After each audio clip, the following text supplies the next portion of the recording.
Assalamualaikum warahmatullahi wabarakatuh.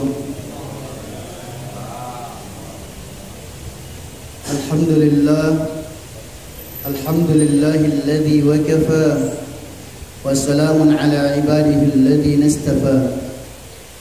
Wa nashhadu an la ilaha illallah wahdahu la sharika lah wa nashhadu anna Muhammadan abduhu wa rasuluhu wal wafa. A'udzu billahi minasyaitonir rajim. Babut tanamu 'alal marid bi muhasinin a'maluhu wa nahwiha idza ra'a minhu khawfan liyadhhabu khawfuhu wa yahsanu dhannuhu bi rabbih subhanahu wa ta'ala.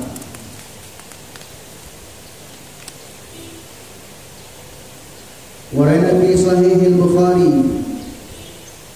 an Qasim ibn Muhammad ibn Abi Bakar radhiyallahu ta'ala anhum anna Aisyah radhiyallahu ta'ala anha ishtaqat faja'a ibn Abbas radhiyallahu ta'ala anhuma faqala ya ummul mu'minin tuqaddimin ala faraqasid Rasulullah sallallahu alaihi wasallam wa Abi Bakar radhiyallahu ta'ala anhu. Bab ma jaa fi tashhiyatil marid. Rawayna fi kitab Ibn Majah wa Ibn Sunni bi isnad dhaif an Anas radhiyallahu ta'ala anhu qala dakhala an-nabiy sallallahu alaihi wasallam ala rajul يعودهم فقال هل تشتهي شيئا تشتهي كأكا قال نعم فطلبه لهم أي رسول الله صلى الله عليه وسلم. باب الطلب والدعاء من مريض. ورأينا في سنن ابن ماجه wa kitab Ibn Sunni bi isnadi sahih aw hasan an Maimun ibnu Muhrana an Umar ibn Khattab radhiyallahu ta'ala anhu qala Rasulullah sallallahu alaihi wasallam idza dakhalta 'ala al-marid famurhu falyad'u lak fa inna du'aahu ka du'aa'il malaikah. Alhamdulillah, Bapak hadirin jemaah sekalian, kita akan melanjutkan pembahasan kita tentang orang sakit, bersuci, salat, ibadah dan sebagainya. Dan jangan kita lupa bahwasanya ketika ada orang sakit di sekitar kita, sebenarnya kita juga yang sedang diuji oleh Allah Subhanahu wa taala. Orang sehat juga sedang diuji dengan adanya orang sakit di sekitarnya. Adakah kita bisa memenuhi hak-hak mereka? Maka disunnahkan ketika kita melihat orang sakit, disunnahkan untuk menyanjung dia atas kebaikan-kebaikan masa lalunya atau aktivitasnya, nasabnya dan sebagainya, sehingga kita akan mengurangkan daripada rasa takut yang ada pada dirinya, sehingga kemudian si sakit itu berprasangka baik kepada Allah Subhanahu wa ta'ala. Bahkan kemudian sangat dianjurkan untuk setiap orang yang berada di sisi orang sakit mengingatkan dia tentang ayat-ayat Al-Quran, terutama dalam surah Al-Baqarah ayat 286, la yukallifullahu nafsan illa wus'aha. Sehingga insya Allah separuh pekerjaan kita sudah selesai. Maka psikologi ini separuh pekerjaan akan mudah dengan sebab benar dan tepatnya psikologi yang kita buat. Baik dalam dunia pendidikan ketika kita mengajar, bahkan sempat beberapa kali kami diuji diberikan kelas yang paling bandel. Sebenarnya di situ maksudnya kita ingin melatih seperti apa psikologinya kita. Dan dari psikologi itu kan nanti akan bisa kemudian membangun komunikasi. Bahkan ada orang, ya terutama kebanyakan dokter anak kan begitu, baru jumpa dengan dokternya, anaknya sudah sembuh. Karena psikologinya ini benar. Kalau di dalam dakwah sudah jelas tahapannya, itu pun juga perlu kita lalui. Ada namanya persoalan ta'aruf, ta'aluf, targhib, baru tashkil. Jangan langsung dipentungi, jangan langsung dipalu-palui. Wah ini apa ini? Macam apa nih memang kita dilarang dimakan ini, itu pergi dimakan. Masya Allah. Di dalam Islam dianjurkan untuk menyanjung seseorang sesuai dengan kadarnya, sehingga pernah juga kami datang kepada satu dokter yang di ruang tunggunya itu setiap pasien mengisi semacam form, ada formulir kecil dicontreng-contreng. Setelah itu form itu diserahkan ya kepada asisten, dan pasien tidak tahu kalau form itu juga nanti, tadi kan masih dalam bentuk kertas, form itu nanti diletak di atas papan kemudian dibawa masuk. Separuh jalan untuk membenarkan kita dalam psikologi sehingga sugestinya itu tepat. Kalau kita tahu, tidak usah nanti kita tanya, Bapak tugasnya apa Pak? Sudah tertera semua di situ. Bapak kerjanya apa, biasanya apa, dan sebagainya sudah. Artinya ketika pasien masuk dan kita sudah tahu semua, oh seperti ini, maka kita sanjung dia. Semisal dia polisi, tentara, disanjung dia untuk dibesarkan hatinya supaya cepat sembuh. Masya Allah, luar biasa memang Pak orang kalau tentara, kalau polisi. Akhirnya kan dia kaget, saya belum bilang diri saya kok dia sudah tahu. Padahal dari kertas yang kita sudah terima. Maaf saya tidak mengajari para dokter sekalian, cuma pengalaman yang kami dapatkan seperti itu. Bahkan maaf, yang sekelas tabib, dukun-dukun terkenal itu pun juga terkadang yang yang berperan sebagai pasien antrian berikutnya, sebenarnya ini adalah bahagian mereka orang yang di dalam. Sengaja ditanya-tanya apa keluhan tak apa segala. Wah luar biasa itu dukun itu. Tidak dibilang keluhan tak mana tahu. Padahal orang di sampingnya ini sudah korek informasi sedalam-dalamnya, kemudian diinformasikan ke dalam. Dan pernah kami dapatkan seperti itu, kami temukan ketika diminta untuk meruqyah. Oh Masya Allah, seperti ini. Ya kita bicara ini tentang persoalan bagaimana psikologinya. Dibesarkan jiwanya seseorang sesuai dengan keadaannya. Kalau dia petani, intinya tidak ada jalan bagi orang untuk tidak sehat. Semua orang ini mudah untuk sehat.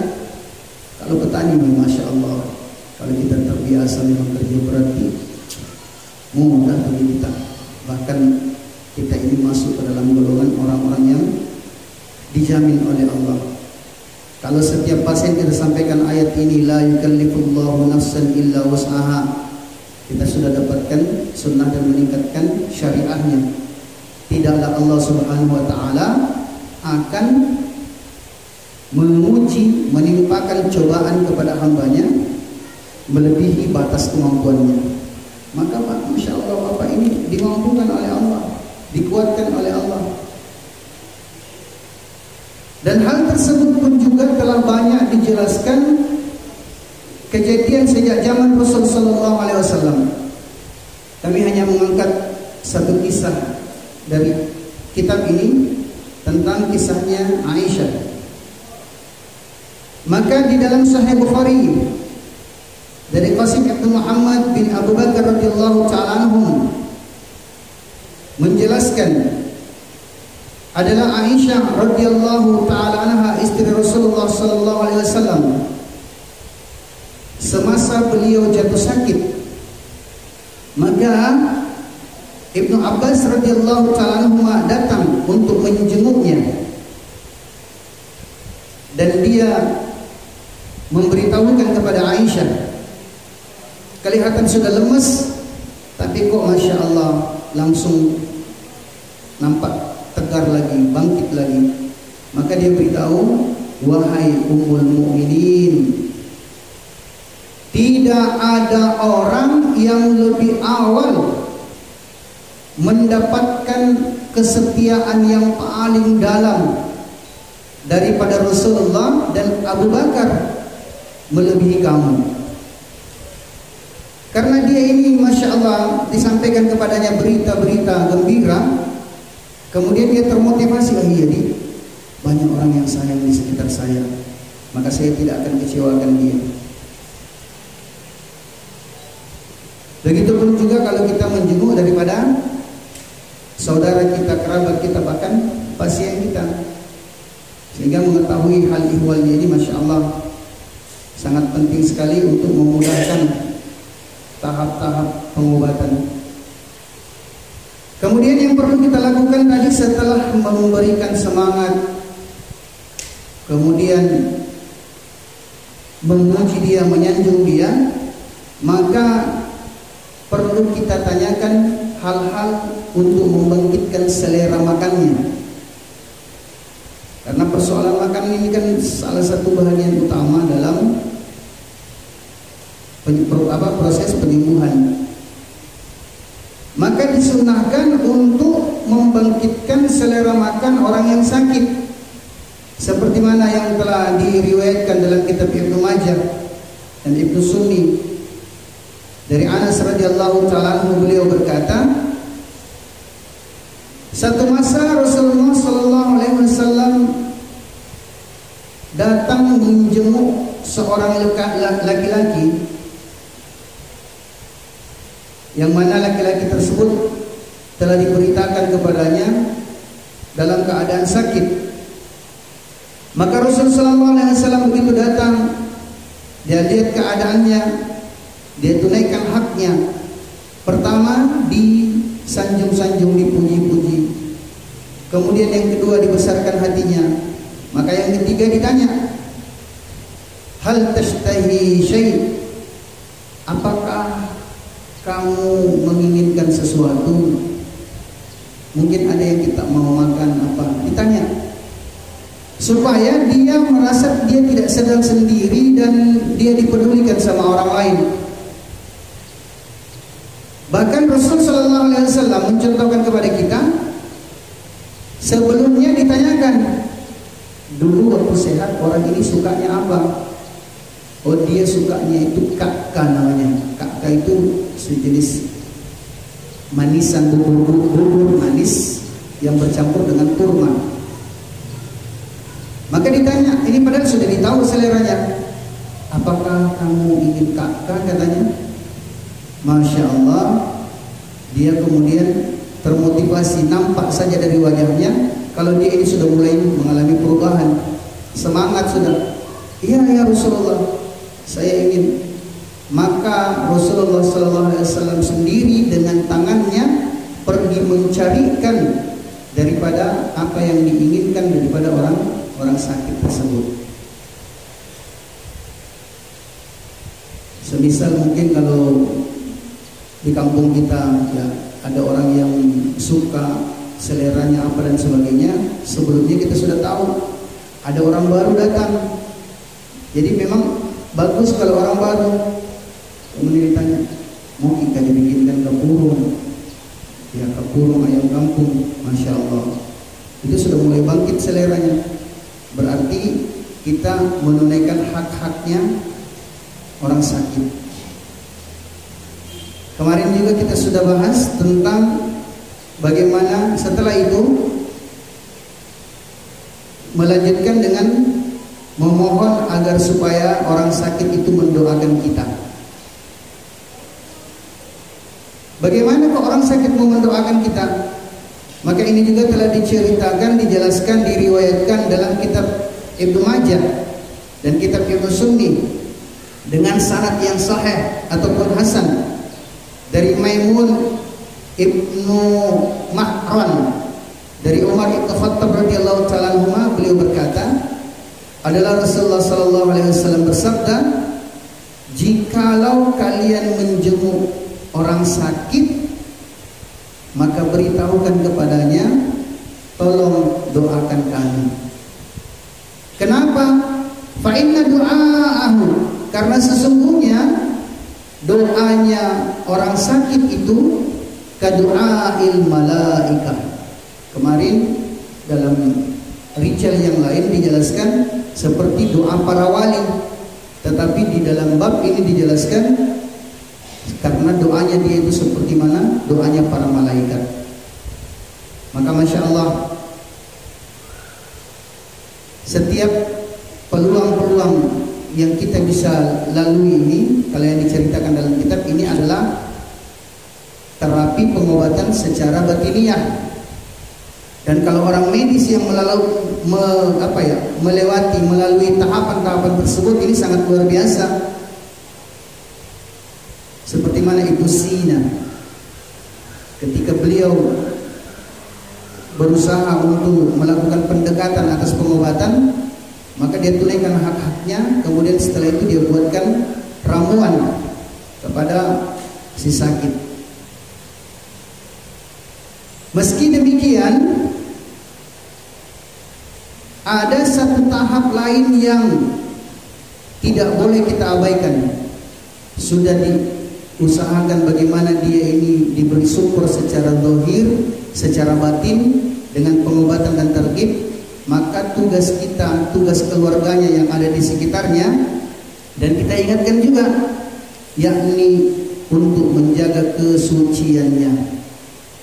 Wallahu tahur wa yuhibbut tahar fayarji'u ilallahi bit-tahir. Dialah Allah Subhanahu wa taala yang maha suci, dan Allah Subhanahu wa taala mencintai kesucian. Maka kembalilah kepada Allah dalam keadaan suci. Maka perlu kita melihat kadar kesucian seseorang. Kalau kemarin kita sudah bahas bagaimana levelnya. Kalau level 10 itu sehat, 10, 9, 8, maka ini baru namanya level gejala. Dia tetap punya kewajiban untuk melaksanakan sendiri istinja dengan wudu sesuai dengan tuntunan syariat. Kenapa? Dia belum dikategorikan orang sakit. Kemudian kalau dia sudah berada di level 7, 5, 4, 3 sampai 2, tak sampai 3, 7, 4, 7, 6, 5, 4, 3, maka Masya Allah berarti dia sudah sakit. Maka sudah boleh dibantu, baik dari istinjaknya maupun dari wudunya. Bahkan ketika dia sudah sampai dalam tahap tersebut, inilah perlunya kita memahami tentang rukun. Kalau dia sudah masuk dalam kategori al-marid, maka dia cukup menunaikan rukun-rukunnya saja. Tidak usah dipaksa untuk berkumur, istinsyak. Tidak usah dipaksa untuk hal-hal yang tidak masuk ke dalam rukun. Tahun lalu kita sudah bahas 6 rukun wudu. Cukup itu saja yang dia tunaikan kalau dia ini masih dalam kondisi al-marid, masih dalam kondisi sakit. Kemudian dalam kondisi yang berikutnya, level yang kedua, dia ini sudah ad-darurah, sudah dalam keadaan darurat. Artinya kondisinya semakin melemah. Maka Masya Allah, di sini sebenarnya kita sebaiknya membantu secara penuh. Bagaimana caranya? Tidak lagi harus diantarkan air, tapi lebih bagus, lebih hati-hati, dan memang itu luar biasa, lebih syar'i kalau kita mengajarkan dia, menuntun dia berwudu dengan menggunakan spray. Jadi ada spray yang isinya setengah liter, kemudian itu yang digunakan, itu sudah bisa digunakan sampai 5 kali berwudu menggunakan spray. Kalau dia sudah masuk dalam kondisi yang lebih lemah lagi dari kondisi sakit sebelumnya. Jadi caranya tetap saja rukun-rukun wudu. Jadi yang pertama, kita basuh tangannya ini, meskipun ini bukan rukun, tapi ini menjadi bahagian kesempurnaan untuk kita sucikan. Jadi kita ambilkan air, diberikan spray. Kemudian setelah itu dia membasuh tangannya. Kalau dia pastikan tangannya ini sudah terbasuh semua, maka kita spray lagi air di telapak tangannya yang kiri dengan kanan, kemudian langsung niat dan membasuh wajah. Langsung membasuh wajah. Cukup 1 kali saja. Tapi 1 kali itu yang mana? 1 kali itu adalah ketika bisa sudah menyentuh semua bagian wajahnya. Jadi cukup 1 kali saja. Kalau ternyata 1 kali belum, berarti itu belum satu namanya. Nanti dikatakan satu kalau sudah tersentuh air semua bagian anggota wajah. Berarti 2 rukun sudah tertunaikan. Niat dengan membasuh wajah, kemudian berikan lagi air di telapak tangannya, baru dia mengusap tangannya sampai ke siku, kiri dan kanan. Rukun yang ketiga tertunaikan. Rukun yang keempat, maka diberikan sedikit air, karena ini bukan dibasuh tapi diusap. Kalau tangannya sudah mulai basah, maka dia mengusap rambutnya ataupun kepalanya sebahagian atau seluruhnya.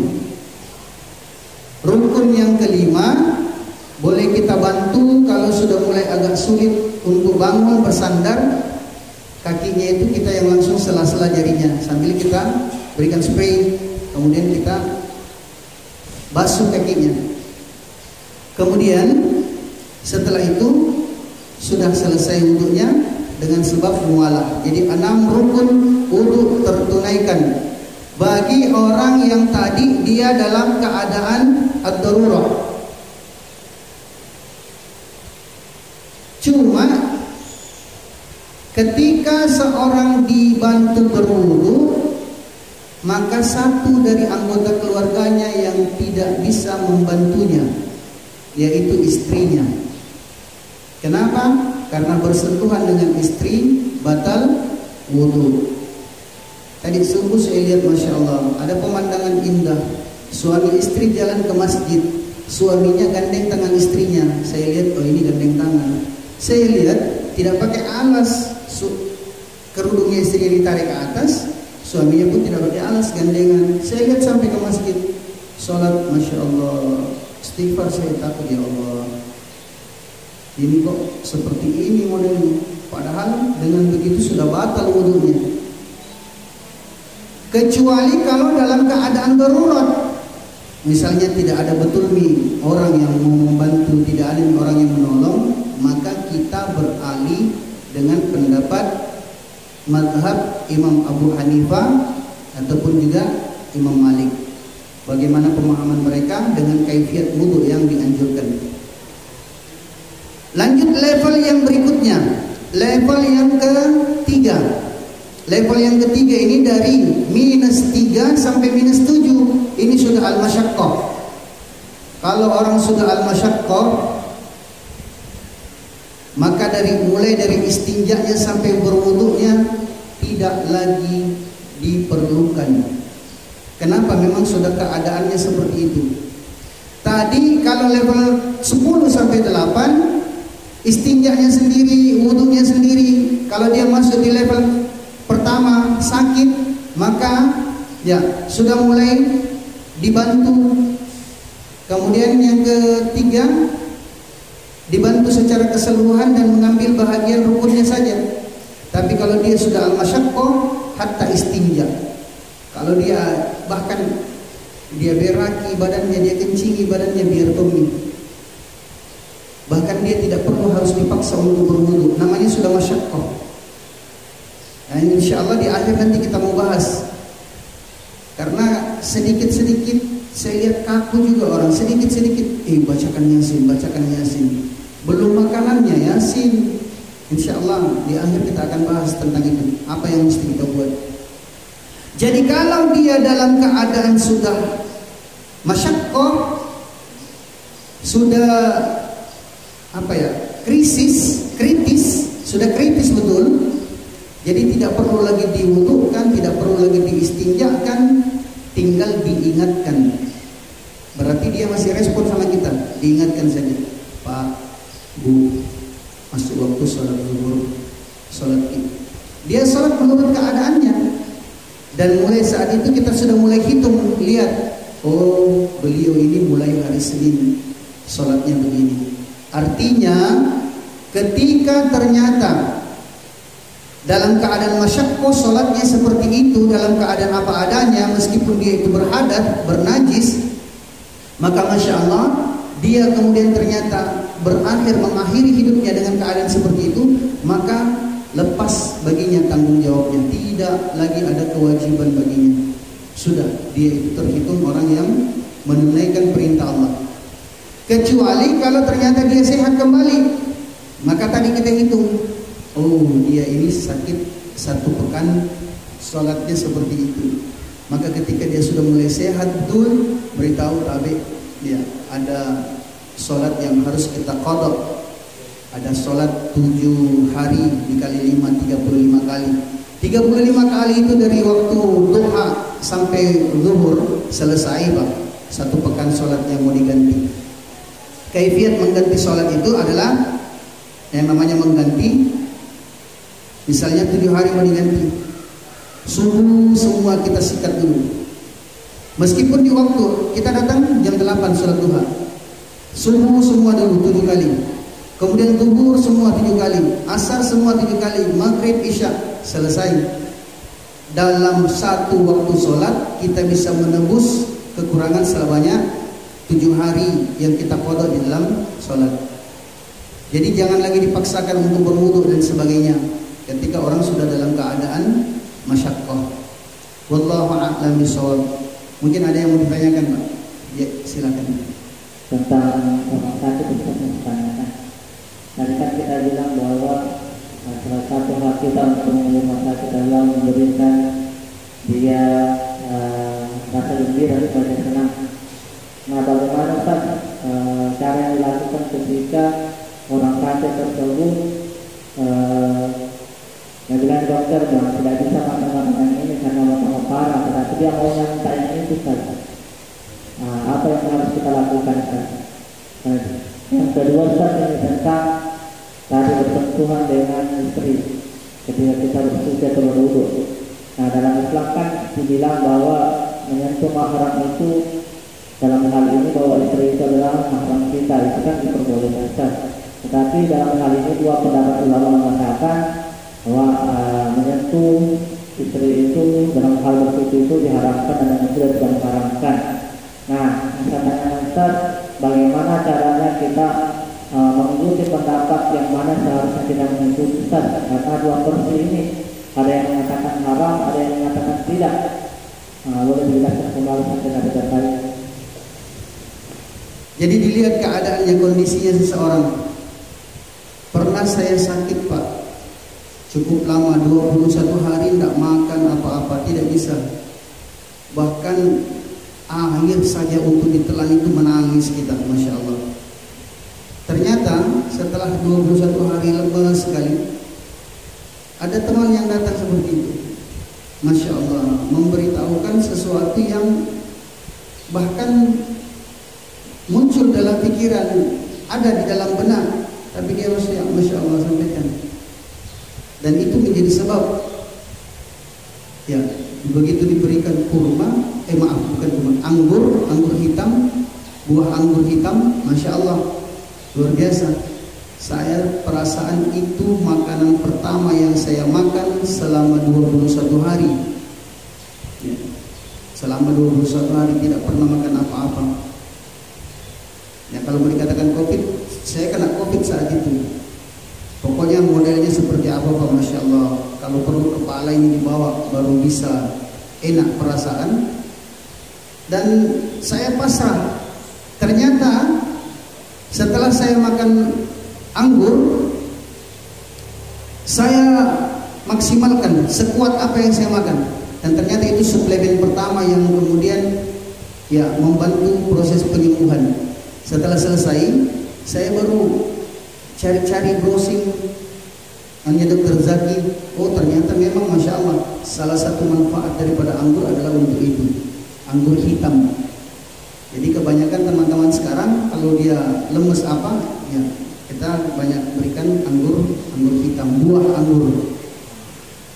Kemudian dilihat keadaannya. Kalau dia menginginkan meminta makanan yang bahasa kampung kita yang nacinai, tapi ternyata itu berpantangan dengan penyakitnya, maka ternyata kalau kita tidak tunaikan, dia akan semakin terbawa perasaan, akan semakin sakit dia jadinya. Jadi diberikan sekadarnya saja. Tidak serta-merta mau langsung ditalak 7 itu makanan dengan dokter. Pantangannya ini mau langsung ditalak 7, tidak. Ada kadarnya loh. Maka kalau dia sudah mulai lewat namanya makanan itu, kalau sudah lewat di tenggorokan, sudah tertunaikan Mas Saumi. Boleh jadi itu nantinya akan menjadi motivasi baginya untuk sehat. Yulai, sehat nih.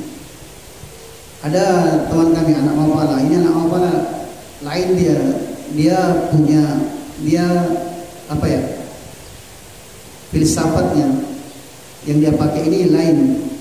Jadi filosofi yang dia pakai, dia bilang kalau saya kena flu, maka saya support flu itu supaya dia semakin jadi. Caranya saya minum es banyak-banyak, saya support, jadi kok. Karena insya Allah kalau dia sudah sampai puncaknya akan menurun dia. Saya bilang bagus juga ditanya sama dokter itu, tapi kan tidak semua orang fisiknya bisa seperti itu. Ada orang yang ketika dia sudah sakitnya itu di level 5, dia maunya itu langsung mulai tahap proses penyembuhan. Dia bilang tidak, kalau saya kasih pisah, saya bilang ya saya dukung kamu, jadilah kamu flu yang sebenarnya. Ternyata Masya Allah, bukan cerita Pak, dan bukan baru satu kali 2 kali dia buat begitu. Saya perhatikan dia memang selalunya seperti itu. Karena itu sudah dia yakini dalam dirinya, itulah sugesti. Maka Masya Allah, ternyata itu bisa menjadi obat. Wallahu a'lam bishawab. Kemudian menyentuh, memasak. Ini dari kata memasak sebenarnya. Dan kita tidak boleh campur adukan. Tahun lalu kita sudah bahas, dan kalau kita tidak mantap di dalam kaidah fikih, oh ini kita mundur 1 tahun kajiannya. Memasak itu sudah jelas. Kalau mau sentuh istri, maka wudhunya cara Imam Abu Hanifah, Imam Malik selesai. Silakan sentuh istri tanpa alas. Kalau mau hati-hati, tidak boleh menyentuh istri, maka wudhunya dari A sampai Z caranya Imam Asy-Syafi'i. Yang aneh hari ini tidak tahu cara wudhu apa saya pakai ini, cara saya sendiri. Itulah perlunya kita ngaji. Alhamdulillah tahun lalu kita sudah tuntas semua membahas dari A sampai Z bagaimana cara wudhu yang benar. Yang jelas kalau kita belum ngaji, kita tidak tahu saya ini batal tidak menyentuh istri.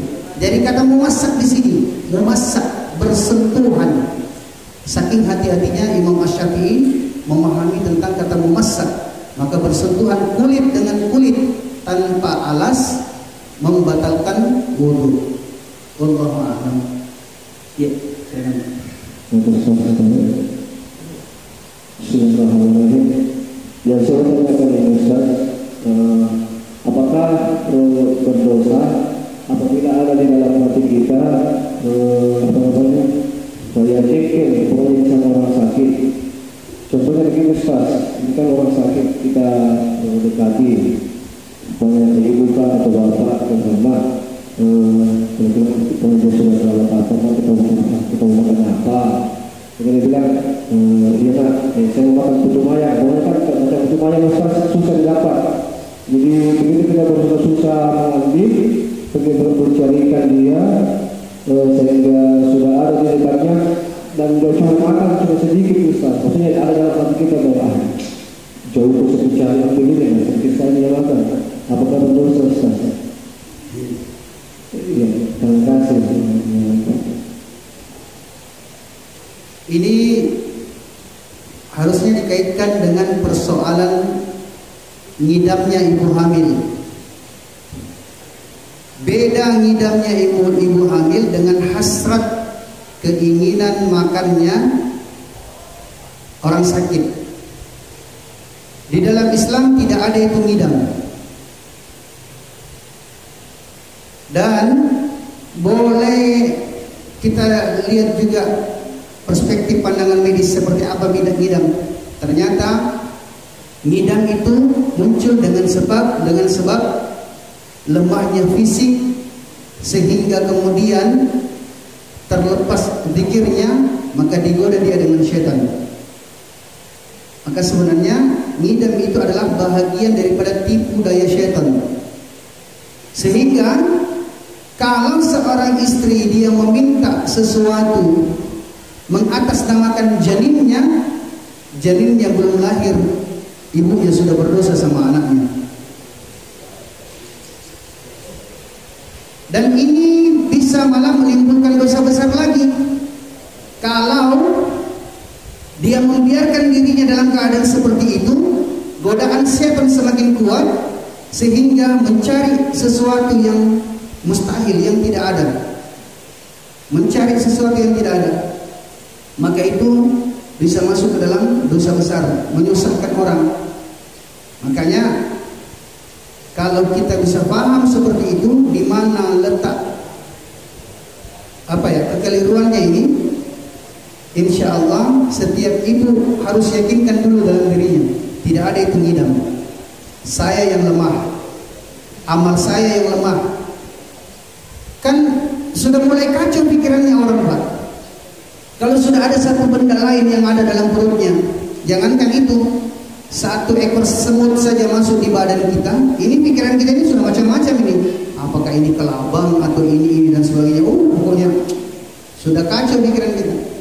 Bagaimana dengan benda asing yang ada di dalam rahim, di dalam perutnya? Dari kekacauan itulah yang dijadikan tipu daya oleh iblis. Maka kalau seperti itu, boleh nanti di akhir, karena itu juga menjadi bahagian, Pak. Kita mau buatkan amalan, kita mau buatkan bersuburkan hatinya. Ini kan orang sakit, orang ngidam, dia tidak tahu kodong apa yang dia mau buat. Maka tugasnya kita orang sehat ini adalah untuk kita suburkan hatinya, kita support dia, kita supply dengan amal yang kita buatkan, amal itu untuk dia, supaya kemudian dia terbantukan lagi. Dia sendiri merasa ini Masya Allah luar biasa, ada kekuatan baru yang muncul dalam dirinya. Maka itu tadi dilihat perlunya psikologi yang benar untuk menumbuhkan sugesti yang benar, sehingga sebelumnya kita harus cari tahu dari orang-orang dekatnya, kesukaannya ini apa, kan begitu. Oh, dia sukanya ini, tapi tiba-tiba mintanya itu, berarti ini di luar kebiasaan. Tidak ada orang sakit yang meminta sesuatu yang belum pernah dia tahu. Sedangkan yang dia tahu saja terkadang dia lupa, kecuali diingatkan, lebih-lebih yang dia tidak tahu. Jadi tidak usah diperturutkan yang seperti itu. Kenapa? Orang ini tidak tahu kok. Dia hanya nyeletuk saja. Hukumnya ini sama dengan hukumnya orang yang mengeluarkan surat wasiat. Ketika dia sudah masyaqqah, dia keluarkan surat wasiat. Tanah saya yang di sini saya wakafkan, saya hibahkan, saya inikan dan sebagainya, batal, Pak. Wasiat dalam keadaan masyaqqah tidak dihitung. Makanya kalau memang mau buat wasiat dalam keadaan kita sehat. Wasiat dalam keadaan orang masyaqqah itu, terutama untuk harta yang lebih dari sepertiga, dengan sendirinya batalat alaihi, batal daripada wasiat itu. maka dikembalikan kepada pembahagian mithil seperti apa kaidahnya sesuai dengan ketentuan syarak. Wallahu a'lam bishawab. Saya dapat.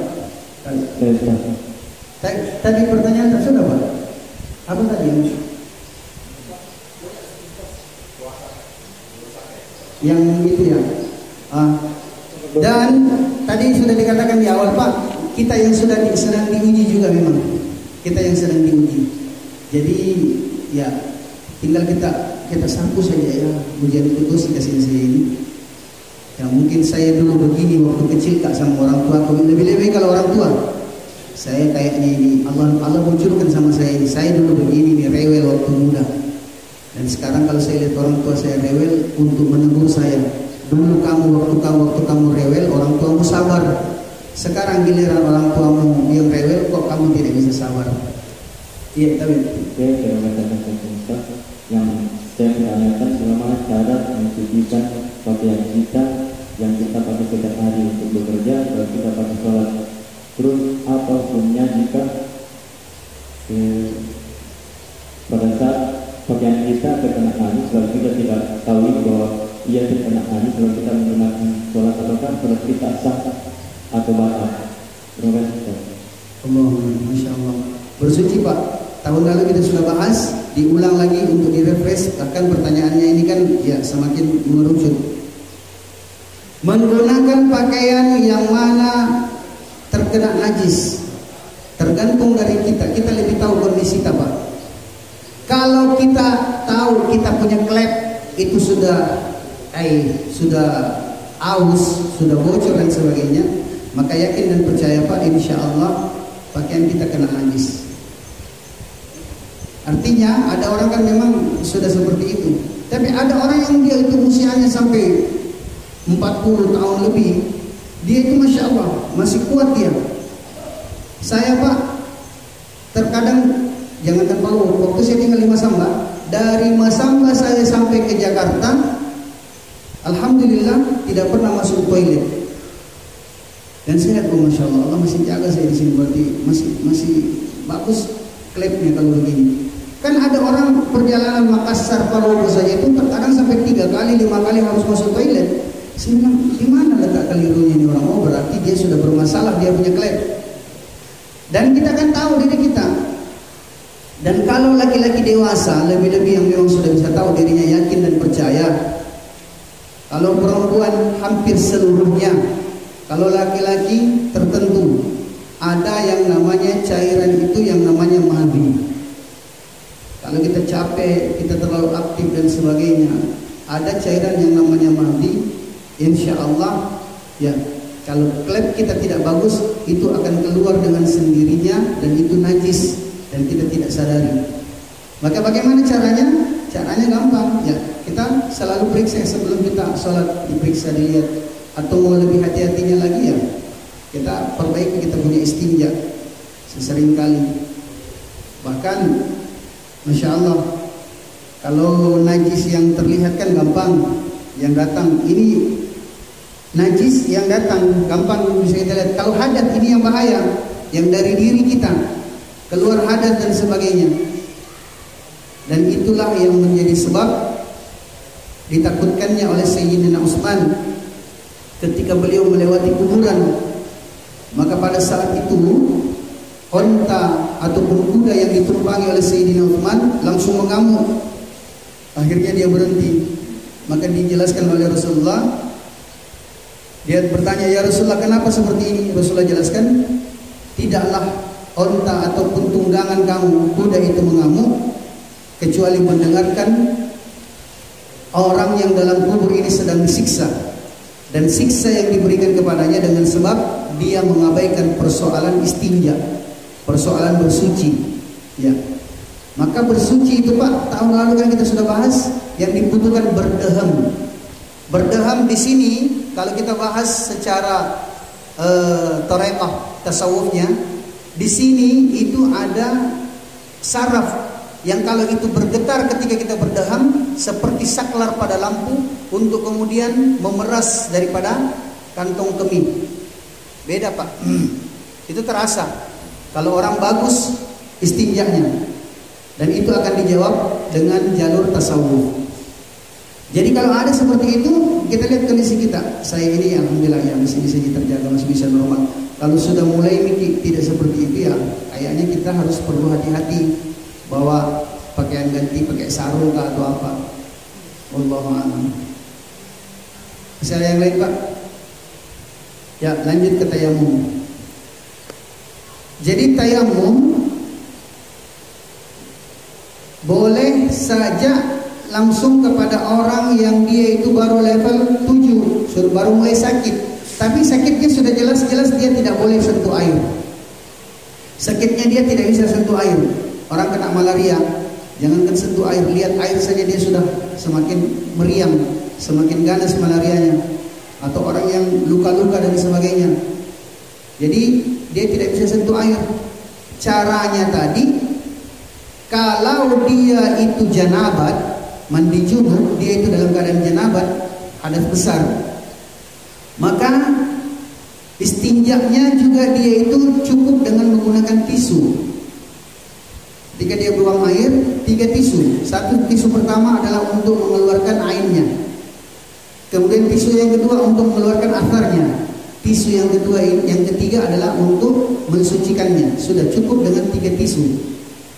Kalau sudah selesai diistinjakan, maka dia ini orangnya kan janabat, berhadas besar. Bagaimana caranya orang berhadas besar? Orang berhadas besar itu dia cukup dengan 2 kali tayamum. Tayamum yang pertama adalah untuk menggantikan mandi besar atau mandi janabat. Selesai, tayamum yang kedua adalah untuk membolehkan dia sholat. Selesai. Tapi yang namanya tayamum hanya boleh digunakan untuk melaksanakan 1 kali sholat wajib. Kalau sholat sunnah boleh berkali-kali. Jadi setiap dia sholat wajib 1 kali tayamum. Dan ini perlu. Artinya kalau memang itu orang sakit tapi dia tidak anti dengan air, sampai kepada dalam keadaan daruratnya dia itu tetap gunakan air saja, Pak. Tidak perlu pakai tayamum. Jadi tayamum itu tidak semua orang sakit langsung ke tayamum. Kan sudah bisa kita tahu alasan-alasan tayamum hanya dengan sebab tidak menemukan air, dengan sebab tidak bisa menyentuh air, atau menjadikan dia lebih parah dengan air. Selain itu tetap menggunakan air. Jadi tayamumnya.